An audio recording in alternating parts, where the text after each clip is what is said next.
looks very gloomy.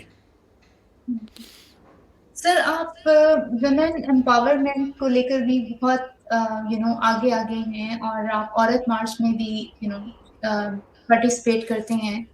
Pakistan اگر ہم دیکھا جائے تو تقریباً 100 سال پیچھے ہے، کیونکہ فرسٹ ویو آف فیمنزم آئی تھی ارلی 20th سینچری میں امریکہ میں.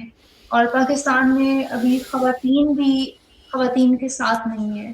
تو آپ کیا دیکھتے ہیں؟ آپ نے کچھ چینجز دیکھی پچھلے 5-6 سالوں میں جب سے عورت مارچ سٹارٹ ہوا ہے؟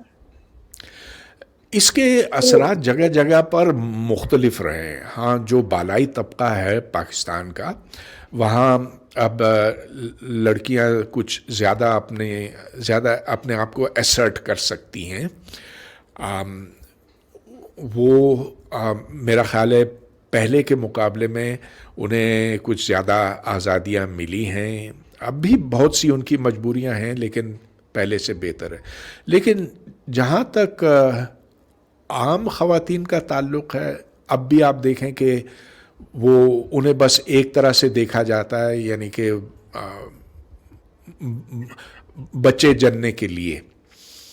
اور ابھی ایک بہت ہی میں چلیے میں یہ نہیں بتاؤں گا کہ میرے محلے میں کیا ہوا ہے، یہ بات پھر کہیں اور چلی جائے گی. لیکن میں یہ دعوے سے کہہ سکتا ہوں کہ لڑکیوں کو غریب خاندان میں اسی طرح سے بیچا جاتا ہے.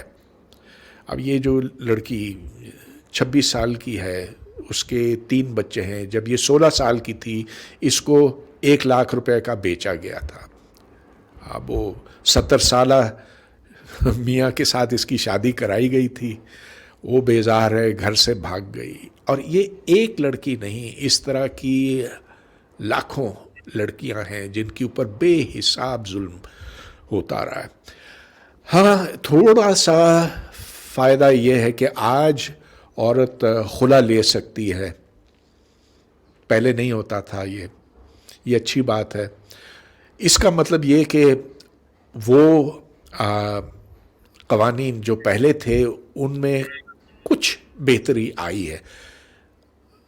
اصل بات یہ ہے کہ جب تک عورت کو ملازمت نہیں کرنے دیا جاتا، اس وقت تک یہ حال ویسا ہی رہے گا. جب عورت خود کفیل ہو جائے گی، جب وہ جا کر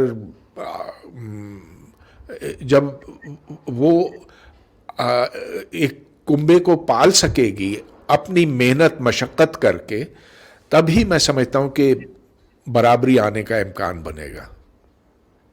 سر ریسنٹ